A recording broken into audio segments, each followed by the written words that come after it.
Merci aux courageuses et aux courageux d'être avec nous. Faut-il élargir la taxation, rendre le Nutri-Score obligatoire ou s'inspirer d'exemples internationaux alternatifs? Ces politiques nutritionnelles touchent-elles vraiment ceux qui en auraient le plus besoin ou est-ce qu'elles renforcent les inégalités sociales?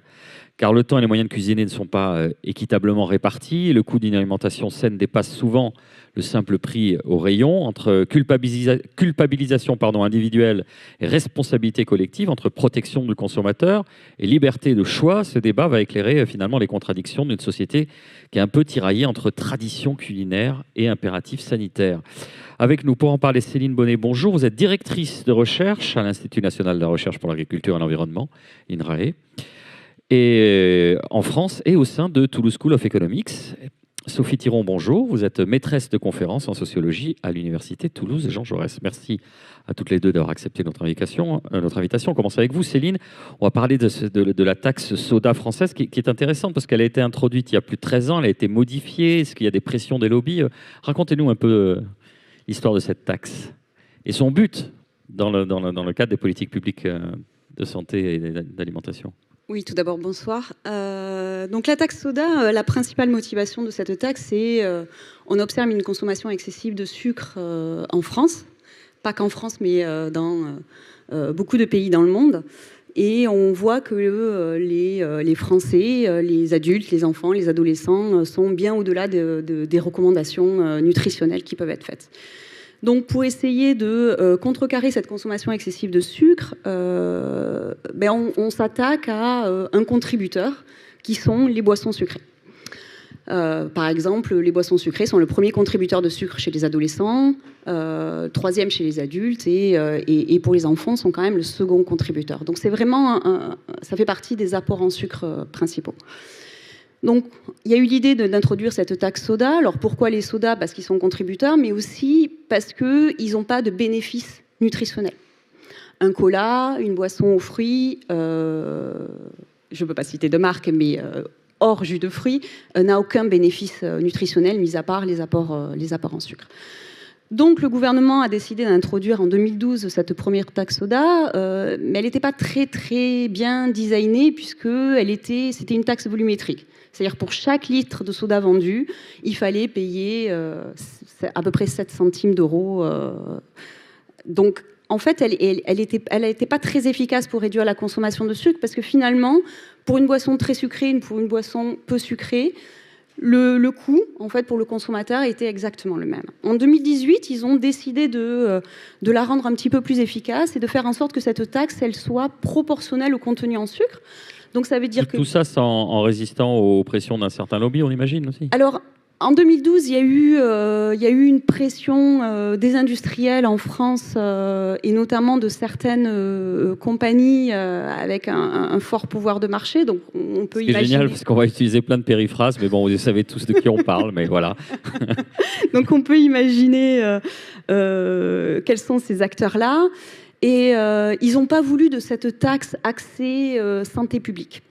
Donc en fait, le gouvernement, au départ, voulait taxer que les boissons sucrées. Et au final, ils ont décidé de taxer à la fois les boissons avec et sans sucre pour éviter d'être affichés taxe santé publique. Donc ce volumétrique, ça ne marche pas très bien. Non. On corrige ça, toujours sous la pression des industriels ou... Alors un petit peu moins, parce qu'entre-temps, dans le monde, la taxe s'est développée.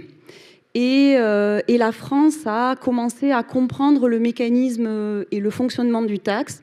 Donc elle s'est dit, pour qu'elle soit efficace, pour qu'elle réduise la consommation de sucre via les boissons, on va faire en sorte que le prix augmente, plus le contenu en sucre des produits est important, et plus la taxe va être importante. Mais Céline Bonnet, ça tombe sous le sens. On aurait pu le faire depuis 2012, ça. Ah non, mais je suis d'accord avec vous, on aurait pu le faire dès le départ. Mais, proportionnalité.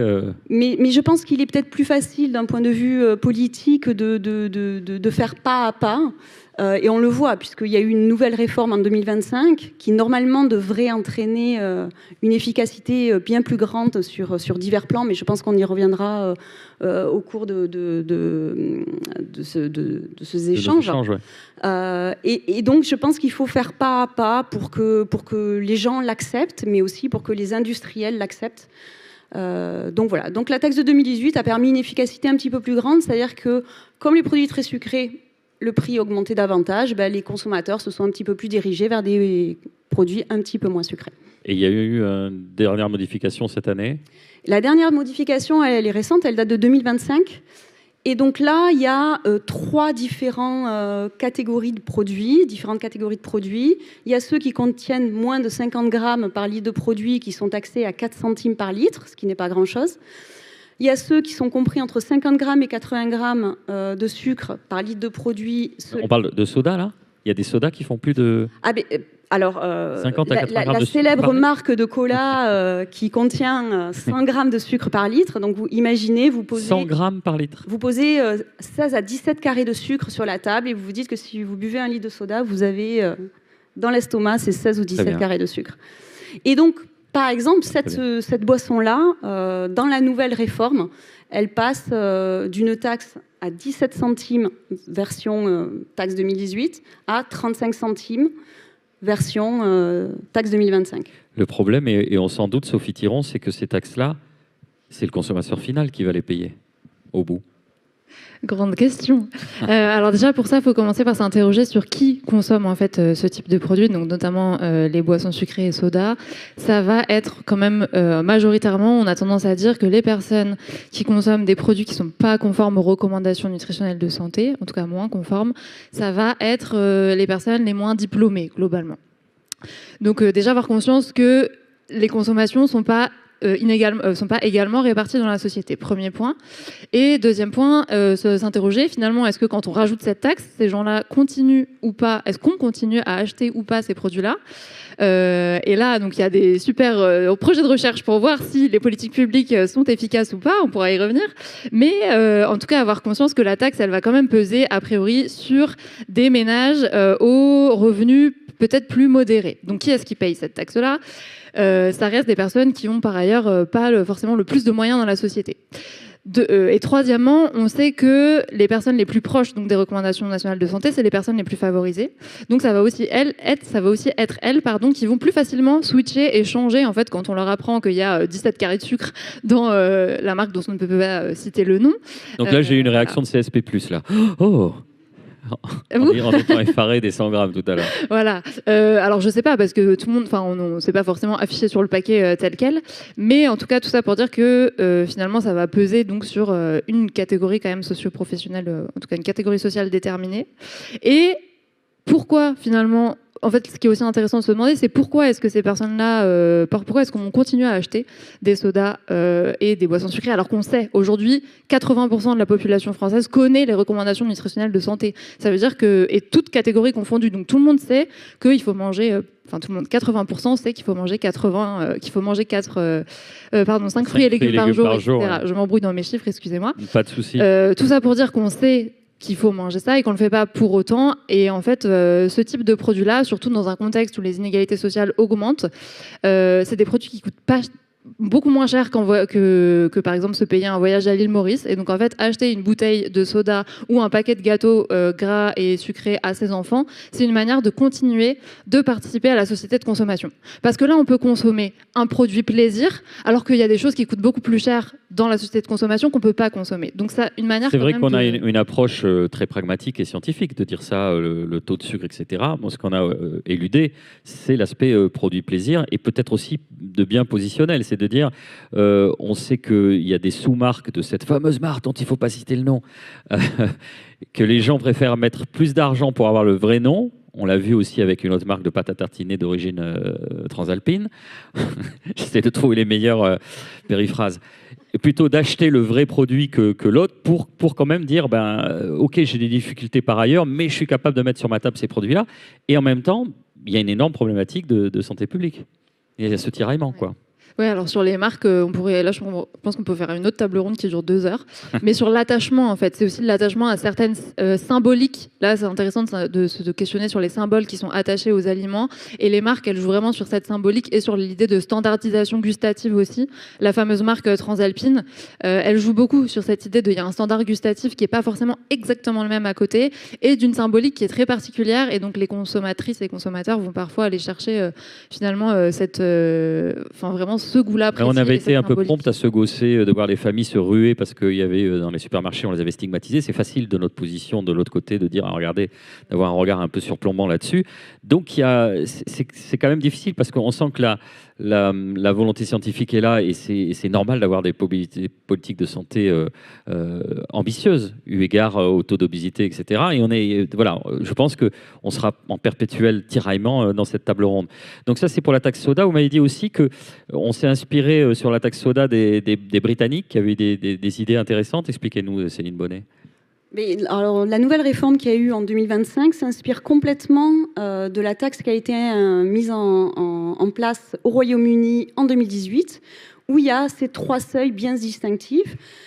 Et l'avantage de cette taxe, elle permet aux consommateurs de faire face à des produits très sucrés dont les prix augmentent et d'aller peut-être consommer des produits moins sucrés. Mais elle a aussi un avantage qui est très intéressant.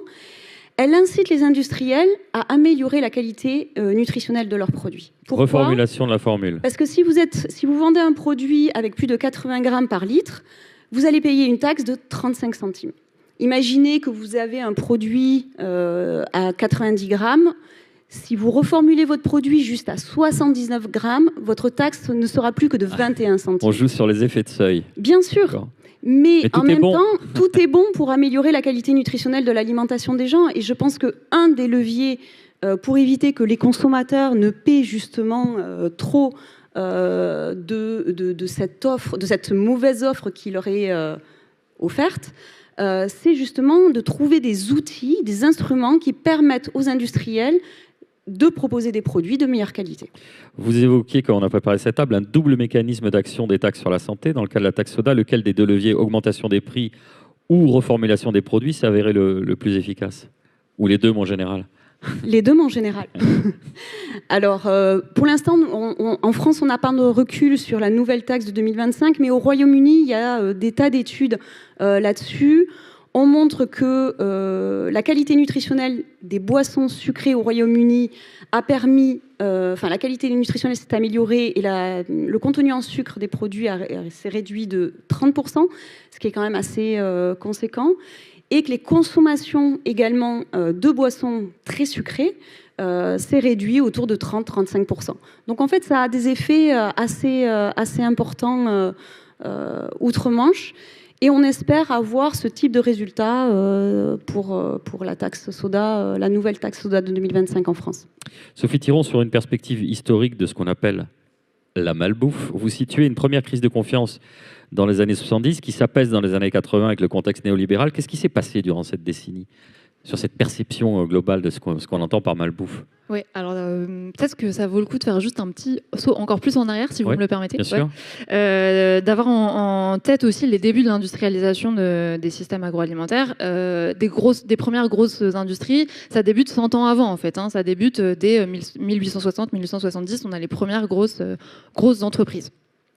Et en fait, ce qui est intéressant d'avoir en tête, c'est que dès le tout début, on a quand même des doutes sur cette alimentation dite industrielle. Alors, mais au début, les doutes, ils portent pas sur la qualité nutritionnelle, ils portent plutôt sur la qualité sanitaire, toxicologique. On peut avoir peur de ce qu'il va y avoir dans ces nouvelles boîtes de conserve. Est-ce que ça va vraiment être de la viande de bœuf ou de la viande de chat? Dans les armées, on a cet argot, le singe, qui dit bien aussi à quel point on n'a pas cette confiance totale tout de suite. Donc on trouve des écrits très anciens dès fin 19e, début 20e, de crise de confiance envers l'alimentation industrielle, mais pas vraiment sur la qualité nutritionnelle. Et en effet, c'est dans les années fin 60 et 70 qu'on a ces premiers gros scandales aussi. Un gros boycott sur Nestlé, par exemple. Mince, j'avais pas le droit de le dire. Un gros boycott sur une marque suisse. On dit ça parce qu'on a le réflexe, mais on n'est pas tenu par les... Ok, bon, très bien. Donc ça va. Les considérations de l'ARCOM. Ok. Donc un gros boycott sur cette marque. Bref, plusieurs scandales dans les années 70. Et là, on commence à avoir cette critique nutritionnelle qui commence à sortir. Notamment, en France, on a un scientifique qui s'appelle Jean Trémolière, un nutritionniste, qui va beaucoup diffuser cette idée de mauvaise qualité nutritionnelle de l'alimentation. Et le terme malbouffe, il est institutionnalisé en 79 dans une publication des Deux Rosnay qui écrit un livre qui s'appelle La malbouffe. Ça a déjà presque 50 ans, le terme de malbouffe. Voilà.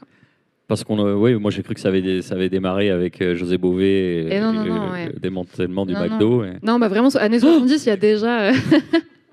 Vous moquez pas de moi. Dans les années 70, il y a déjà quand même des écrits qui remettent vraiment la qualité nutritionnelle en question.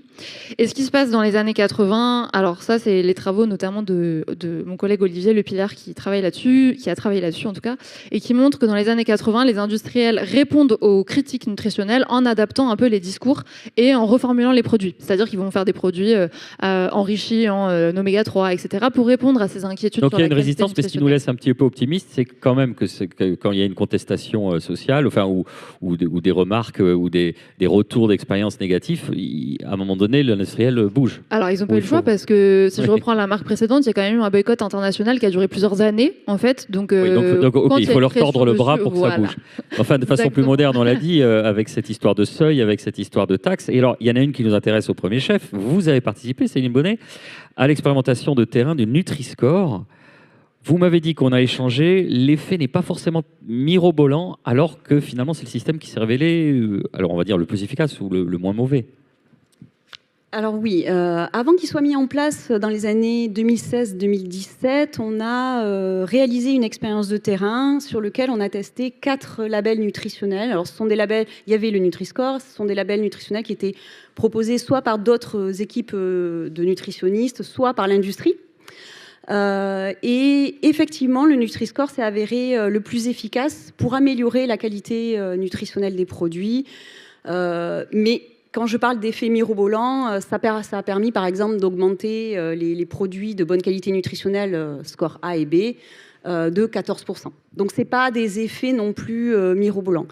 Mais par contre, l'avantage du Nutri-Score, c'est que, et là je rejoins Sophie, c'est que l'acceptabilité du Nutri-Score est importante. C'est-à-dire qu'on a aujourd'hui plus de 90% des gens qui sont favorables à ce Nutri-Score. Et je pense que même si une politique, elle n'a pas des effets mirobolants dans un premier temps, elle peut avoir des effets de long terme. Et surtout, l'acceptabilité des consommateurs, c'est quelque chose qui est important d'un point de vue politique pour rassurer les gens et faire en sorte que les recommandations et que les instruments qui sont utilisés soient bien compris et assimilés. Le Nutri-Score ne s'est pas fait en un jour. Il a dû vaincre des résistances, pas mal de résistances. Il s'est frayé un chemin au travers, justement, pas mal de lobbies. Certains ont compris, effectivement, et ont changé. Vous citiez Nestlé. Nestlé a changé sur certaines céréales qui sont même, on parle des chocs à pic en A ou en B, ce qui semblait impensable quelques temps avant. Donc ça marche, même si on disait qu'au global, c'était 14%. D'autres se montrent encore réticents. Depuis mars 2025, le calcul a même été durci, Céline. Oui, il a été durci et les industriels n'en ont pas été vraiment satisfaits. On a une autre grande marque française qui vend par exemple des yaourts. Dont le nom commencerait par un D. Qui a décidé par exemple de retirer le label, le Nutri-Score sur 4 de ses marques. Donc en fait, c'est encore... donc ce Nutri-Score a été durci. Mais la problématique reste, il y a des problématiques de contestation. Donc ce Nutri-Score, en fait, il est basé sur un score nutritionnel qui a été développé, encore une fois, par les Britanniques. Je pense que la validité scientifique de ce score nutritionnel n'est pas forcément remise en question. La problématique, c'est comment vous mettez les lettres A, B, C, D, E, c'est-à-dire comment vous découpez ce score pour donner les lettres et les couleurs aux produits. Et là, c'est sujet à des contestations. Le score nutritionnel aussi est basé sur 7 aliments nutriments. Et bien sûr, ça ne prend pas en compte toute la complexité de la qualité nutritionnelle. Mais il fallait mettre en place un indicateur, donc on a dû faire des choix. Sophie ? Oui, je voulais rebondir sur notamment cet exemple du choc à pic qui est noté A ou B sur le Nutri-Score. Je trouve que c'est assez intéressant parce que là, on parle beaucoup de la qualité nutritionnelle et ce qui est aussi caractéristique de l'époque contemporaine, et on en parlait avec Céline en coulisses, c'est les critiques sur d'autres aspects, notamment les aspects écologiques ou le côté transformation. Et donc aujourd'hui, il y a des nouveaux scores qui se mettent en place pour compléter le Nutri-Score, parce que finalement, choc à pic A ou B, on peut se dire, ah oui, mais est-ce que ça veut dire que je dois tous manger des chocs à pic et donc, il y a des nouveaux scores. On pensait, il y a le Planet Score parmi d'autres, mais qui sont des nouveaux labels qui viennent questionner et qui sont aussi caractéristiques des nouvelles critiques dans la société contemporaine. Et l'autre, c'est le score Nova, donc un score sur l'ultra-transformation, qui est un mot très très à la mode aussi, mais autour duquel il y a plein de débats, quoi. Le problème, c'est que déjà, on sait que l'acceptabilité a été longue. Il y a eu un chemin de croix pour le Nutri-Score. Même si ces indicateurs sont précis, peut-être plus précis ou plus intéressants, avant qu'il y ait une adoption de masse, eu égard aux résistances qu'il y a eu jusqu'à présent, ça risque d'être compliqué. Et de plus, Sophie, quand on a préparé, vous m'avez dit qu'une partie de la population perçoit le discours nutritionnel comme intrusif et moralisateur. Alors comment, et c'est vraiment la quadrature du cercle, les politiques publiques pourraient-elles communiquer sans tomber dans la culpabilisation? Comment on fait pour s'en faire peur à minima? Et d'ailleurs, il peut y avoir même des phénomènes de résistance. Tout à fait. Alors, comme on le disait tout à l'heure, le grand truc à la mode, c'est on va éduquer les consommateurs, on va les informer sur les recommandations nationales. On a commencé par dire 80% de la population connaît aujourd'hui ces recommandations nationales. Donc la question qui se pose, c'est plutôt qui s'en saisit et qui s'en saisit pas et pourquoi. Et donc, en effet, les recherches en sociologie tendent à montrer que c'est plus facile. Les populations les plus diplômées s'en saisissent plus, et il y a plus une logique de résistance dans des populations moins diplômées, qui pourtant sont au courant. C'est pas de l'ignorance, hein, sont au courant de ces recommandations. C'est quoi, on est en train de m'imposer encore quelque chose? Alors ça peut être qu'on est en train de m'imposer quelque chose, fins de mois. Mais ça peut aussi être, en fait, vous me demandez de faire des choses et vous me donnez pas les moyens. Moi, un exemple que j'aime bien, c'est le fait maison. On va dire aux gens, aujourd'hui, là, c'est très à la mode, il faut cuisiner maison. Alors ça repose sur qui? Ça repose sur des femmes. Les personnes qui ont le plus de problèmes d'obésité, etc., ça va souvent être des femmes précaires. Donc c'est aux femmes précaires qu'on va dire qu'il faut cuisiner maison. Quand elles ont 3 enfants dont il faut s'occuper toutes seules et qu'elles ont déjà 3 jobs pour arriver à cumuler et à nourrir les 3 enfants, première question intéressante. Et en plus de ça, dans la période contemporaine, cuisiner maison, ça veut dire avoir une cuisine, déjà. Ça veut dire avoir des équipements pour cuisiner maison. Et il y a le baromètre Ipsos. Oui, j'ai appris récemment qu'il y a des gens qui n'avaient pas de thermomètre. Non, voilà. Ipsos, en 2024, montre que 36%, c'est énorme, des travailleurs pauvres qui n'ont pas le nécessaire pour cuisiner maison chez soi. Donc, ils peuvent avoir un frigo, mais après, pas de... Donc, c'est des grosses injonctions sans se rendre compte de la réalité du terrain. Sans donner les moyens, en fait. Et parfois même, vous m'avez dit que, d'accord pour le fait maison, mais on se dit, ça va être, je fais du batch cooking ou je fais du fait maison, ce sera forcément moins cher que les transformer. Non. Oui, alors ça, c'est des travaux très intéressants. Je sais pas si les travaux de c'est Nicole Darmon et son équipe, donc Marion Taret en fait, qui a aussi montré mais c'est le prolongement des travaux d'un prix Nobel qui s'appelle Gary Becker et qui montrait déjà ça dans les années 60. Mais d'ailleurs, c'est peut-être plus en économie. Bon, on en reparlera.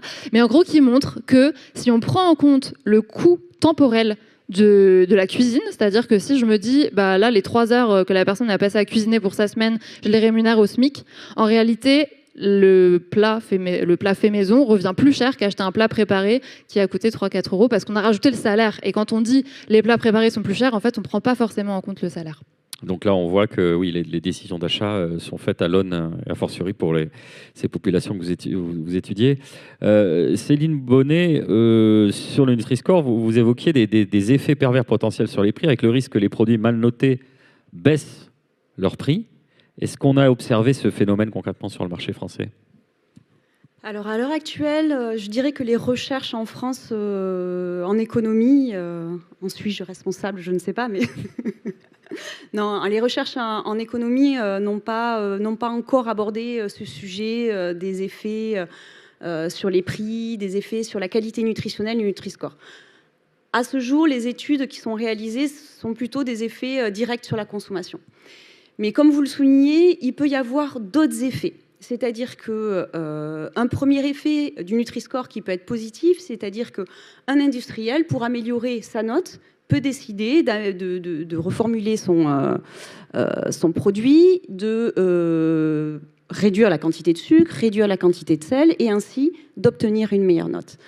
Le problème, et il y a eu des études, par exemple en Italie, sur le pain, ça nécessite des réductions assez drastiques pour améliorer la note, qui peut être un frein à l'incitation. Mais ça peut quand même être un mécanisme, et en fonction des produits, ça peut fonctionner. L'autre effet qui peut être négatif, c'est les effets prix, comme vous l'avez souligné. Par exemple, vous pouvez avoir une augmentation des produits A et B. Pourquoi? Parce que les gens, quand ils sont soucieux de leur santé, ils sont capables de payer davantage. Et donc, s'ils sont capables de payer davantage, les industriels... Certaines catégories socio-professionnelles. Sur certaines catégories socio-professionnelles, évidemment. Mais si les gens sont capables de payer davantage, les industriels, vont augmenter le prix. Et en revanche, pour les produits catégorie D et E, ils peuvent baisser les prix pour contrecarrer l'effet négatif de ce Nutri-Score. Et ainsi, ces effets prix peuvent presque annihiler l'effet de la taxe, le Nutri-Score, pardon. On s'est inspiré pour la taxe soda des Britanniques, quand on a échangé, vous m'avez préconisé une taxation des produits ultra transformés, parce qu'on ne s'est pas tout à fait mis d'accord en France, mais vous dites on pourrait s'inspirer de l'exemple colombien. Racontez-nous. Alors, ce n'est pas tout à fait la même problématique. On n'en est pas à ce stade-là. Aujourd'hui, l'obésité en France est autour de 18%. Faut quand même avoir conscience qu'elle a doublé en 30 ans, ce qui est quand même assez important. Mais on est bien en deçà de la problématique de l'obésité dans les pays d'Amérique du Sud. En Colombie, ils sont plutôt autour de 30-35% en termes de prévalence de l'obésité. Donc eux, ils ont été obligés de mettre en place des outils drastiques pour modifier les consommations alimentaires. Donc ils ont carrément décidé de taxer les produits ultra transformés. Donc il s'agit des produits trop gras, trop salés, trop sucrés, pour vraiment modifier les comportements. Non mais là c'est classique, ils les ont fortement taxés, c'est ça que vous voulez dire? Exactement. Et c'est ce que vous préconisez? On pourrait s'en inspirer en France, en Europe? Alors en fait, ça peut effrayer une partie de la population en disant « Oh, encore, on se fait taxer, c'est toujours le consommateur qui paie ». Mais en fait, il faut voir une taxe, si elle est bien designée, il faut voir ça comme un outil pour contraindre les industriels à améliorer la qualité nutritionnelle de leurs produits. C'est-à-dire que si vous dites à l'industriel, comme pour la taxe soda, la nouvelle, si vous dépassez tel taux de sucre, tel taux de sel, vous êtes taxé à ce taux-là. Mais si vous baissez, vous êtes taxé qu'à ce taux-là. Oui, il faut qu'il y ait des et que les différents taux sont vraiment dissuasifs, oui. C'est-à-dire que la différence est importante. Eux, ouais. Exactement. Et bien en fait, ce n'est pas le consommateur qui va payer. C'est l'industriel qui va se dire, si je veux continuer à vendre mon produit, il va falloir que je fasse des efforts, parce que sinon, je vais subir une taxe trop importante et je vais perdre des ventes. Donc en fait, c'est plutôt cet aspect-là qu'il faut retenir, changer les comportements des industriels en taxant leurs coûts. On retourne du côté du consommateur avec vous, Sophie Thiron. Vos travaux montrent que dans les milieux moins favorisés, on sait, vous l'avez dit, que l'industriel c'est mauvais, mais on rejette la prescription morale. C'est ça qui est intéressant. Comment on sort de cette impasse? Vous avez les 2 minutes. Ouais, alors là, comment on sort de cette impasse, je ne sais pas. En tout cas, nous, en sociologie, déjà, on va commencer par l'étudier, essayer de comprendre ce qu'il y a derrière pour après voir si potentiellement il va y avoir des leviers. En fait, oui, ce qui est intéressant, c'est vraiment ce côté, le vécu de la moralisation. C'est vécu comme une injonction. Et ce que je trouve intéressant et qui rejoint beaucoup les travaux en économie, finalement, c'est sur qui on fait reposer la responsabilité. Et donc, quand on a ces politiques d'éducation là qui sont très à la mode, on fait reposer la responsabilité sur les individus. C'est aux individus de bien se nourrir. Alors que quand on a des politiques qui font reposer la responsabilité sur les industriels ou sur les acteurs, en tout cas, ou actrices, là, on déplace la responsabilité. Et donc, on peut peut-être sortir de la moralisation en arrêtant. Bien sûr, les gens doivent avoir le choix, etc. Mais c'est pas uniquement en leur disant il faut faire ça et en leur donnant pas les moyens, c'est aussi en changeant l'environnement et en jouant sur les acteurs et actrices du système agroalimentaire. En fait, peut-être que ça, c'est une piste pour sortir de la moralisation. Donc, ça veut dire que si on déplace la responsabilité de l'individuel vers le collectif, c'est l'État. C'est à l'État de jouer. Alors, c'est les politiques publiques. Voilà. Alors, que devrait faire l'État pour fournir les moyens de bien manger? Question à vous deux. Hein. Ouais. Mais là, on sort un peu du champ. Mais c'est oui, alors je pense que Céline sera bien mieux placée. Moi, je me posais juste une question, mais c'est peut-être... Il y a peut-être aussi une manière de légiférer sur directement les aliments eux-mêmes, les compositions et ce qui peut être autorisé sur le marché ou pas. Bon, là, on va un peu loin, peut-être. Et puis, je ne suis pas politique, hein, mais c'est une autre idée. Alors, en fait, il existe d'autres politiques nutritionnelles que la taxe soda, le Nutri-Score. Il existe par exemple les campagnes d'éducation ou d'information que tu as citées. Il existe aussi des restrictions publicitaires qui permettent de moins exposer notamment les enfants sur ces produits gras, sucrés, salés. Et il y a aussi jusque-là les engagements volontaires, donc les accords qui sont passés entre l'État et les industriels pour améliorer la qualité nutritionnelle des produits. C'est à la marge ou vous sentez que c'est quelque chose qui prend? Alors, l'Observatoire de la qualité alimentaire à Paris analyse les effets de ces accords et montre effectivement qu'il existe une reformulation suite à ces engagements volontaires, pas de la part de tous les industriels, mais de la part de ceux qui s'engagent. Donc la question est, est-ce qu'il ne faudrait pas faire de ces accords une obligation et non un engagement volontaire? Mais on a vu qu'il y avait quand même des résistances et que la prescription morale, avec des gens qui sont déjà, quand j'ai du mal à boucler les fins de mois, et c'est complexe, quoi. Ah mais là, on passe un accord avec l'industrie, Ah oui, pas avec les oui, consommateurs. Oui. Donc en fait, il n'y a pas forcément cette problématique de moralité. Ça permet de déporter le sujet au bon endroit. Avec Sophie, on se rejoint sur ce côté-là. Ça permet de reporter la responsabilité sur les industriels pour qu'ils offrent aux consommateurs des produits de bonne qualité nutritionnelle pour que les consommateurs soient un peu plus libres de choisir ce qu'ils ont envie de choisir. Sophie. Oui, non, pour compléter sur les lois, je me suis aussi dit un levier dont on n'a pas trop parlé, c'est la restauration collective et les cantines notamment. Et en loi, il y a la loi Egalim, puis la loi climat et résilience de 2021, qui oblige normalement la restauration collective à servir 20% de produits bio et 50% de produits sous signe officiel de la qualité dans la restauration collective. Donc ça, c'est quand même un super levier pour changer un peu les systèmes agroalimentaires. La question, c'est est-ce qu'on arrive à ces niveaux-là, à ces taux-là ou pas? Et surtout, est-ce qu'on met en place les instances qui vont permettre de faire les audits qui vont être sûrs et s'assurer que ces lois soient suivies? Bon, pour l'instant, on n'y est pas, on n'atteint pas les 20% et les 50%, mais déjà, c'est une autre possibilité d'éviter de responsabiliser les consommateurs et de jouer quand même sur ce qui va leur être proposé tous les jours. Après, dans la restauration collective, je pense qu'il y a des efforts qui sont faits pour proposer des repas qui sont nutritionnellement équilibrés. Mais par exemple, si on prend l'exemple de ces restaurations collectives où il y a une incitation à proposer des menus plus végétariens, en fait, ce que la littérature montre en économie, c'est qu'on peut avoir des effets pervers à la maison. C'est-à-dire que si les parents s'aperçoivent que les enfants ne mangent pas de viande le midi à la cantine, eh bien, ils vont en faire le soir, alors qu'ils s'en seraient passés. Il y a encore un marqueur qui a un aspect statutaire, la viande aussi. Donc, les normes sociales, elles sont dures. Et en plus, quand on a préparé, là, j'ouvre deux pistes alors qu'on est à la fin. Sophie, vous souligniez l'importance des émotions liées aux produits industrialisés, notamment la pâte à tartiner, dont on parlait. C'est compliqué. On peut intégrer cette dimension affective ou mettre les gens en dissonance cognitive parce qu'on leur dit c'est pas bien. Enfin voilà, c'est. Oui. Oui, sur l'attachement, en effet, l'émotion dans le rôle de l'attachement à certaines marques. Après, les émotions, elles suivent aussi les normes sociales. C'est-à-dire qu'on va ressentir des émotions quand c'est accepté et acceptable de ressentir du plaisir sur un aliment dans mon groupe social. Et donc, c'est là où on revient un peu aussi à l'évolution des critiques aujourd'hui, qui sont nutritionnelles, mais qui sont aussi écologiques, qui sont aussi sociales. Et donc, plus en plus, la norme, ce qui est normal de ressentir aujourd'hui, c'est d'être dégoûté envers les produits qui ne respectent pas notre cahier des charges, en gros.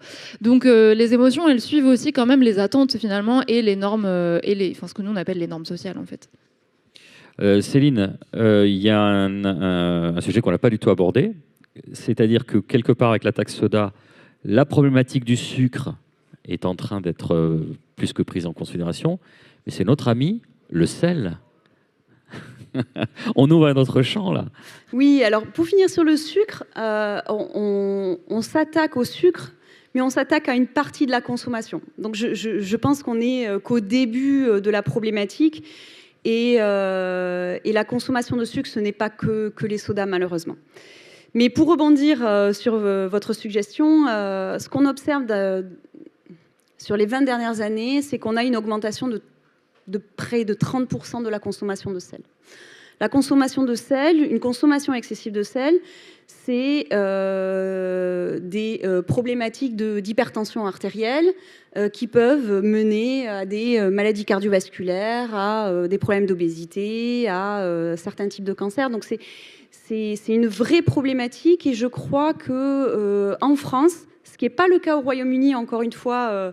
Alors, je ne suis pas britannique du tout, hein, mais je pense que les Britanniques ont Après, ils sont habitués à manger des choses bizarres depuis longtemps, donc c'est pour ça. Peut-être, hein, ils ont peut-être un peu d'avance sur nous à ce niveau-là. Mais eux, ils ont pris cette problématique à bras-le-corps en faisant des rapports vraiment sur la consommation de sel et en obligeant, eux, en menaçant les industriels d'instruments fiscaux s'ils n'amélioraient pas la qualité nutritionnelle de leurs produits, et notamment s'ils ne réduisaient pas le contenu en sel. Et je pense que nous, on n'y est pas encore. Alors peut-être parce qu'on a des produits traditionnels en France, je pense au fromage, je pense à la charcuterie, qui sont des produits qui participent à l'apport en sel. Là aussi, c'est un autre problème. C'est des produits patrimoniaux très importants statutairement, même pour nous. Enfin, ça, c'est un enchevêtrement avec la culture et l'image du pays. Et pourtant, ils sont tous en Nutri-Score Z. Alors, non, là, je me corrige, mais il me semble qu'il y a eu certains produits AOP et IGP qui ont été, j'espère que je ne me trompe pas, mais qui ont été exemptés du Nutri-Score, et je pense notamment au Roquefort, à ce type de produit. Il faut quand même le dire, il y a eu un gros lobbying de certaines filières. Ça joue vraiment. Voilà. Donc je crois qu'il y a certains produits. Alors dans l'amendement qui a été voté à l'Assemblée nationale, effectivement, donc cet amendement rend obligatoire le Nutri-Score, mais les produits AOP, donc appellation d'origine protégée, et IGP, indication géographique protégée, sont exemptés de cette obligation. Ce qui pour moi n'est pas forcément justifié. Ces produits-là, ces produits patrimoniaux, ce sont des produits plaisir, comme tu le disais, Sophie. Et le Nutri-Score, il n'est pas là pour dire ce produit est interdit. Il est juste là pour dire attention, vous pouvez le consommer, mais la fréquence de consommation doit être quand même faible. Donc je pense que le débat, et puis les produits AOP, IGP, ce sont des produits qui ont des cahiers des charges sur la qualité de fabrication, la qualité de production, mais qui n'ont pas de cahier des charges sur la qualité nutritionnelle. Donc il ne faut pas mettre des œillères, il ne faut pas être leurré par le lobbying de l'agriculture et de l'industrie en France. Il faut voir les choses en face. Ce ne sont pas forcément des produits qui sont bons pour la santé, mais ce sont des produits qu'on prend quand même plaisir à consommer et qu'on continuera à consommer. Ça illustre bien le tiraillement. Merci mesdames, on vous applaudit. Est-ce qu'il y a des questions dans la salle? Parce qu'on a pas mal de questions via Menti. On va prendre les questions de Menti. Le sucre étant une addiction encore plus répandue que le tabagisme ou l'alcoolisme, pourquoi l'État ne met-il pas en place des campagnes de sensibilisation aussi fortes que, par exemple, pour le cannabis?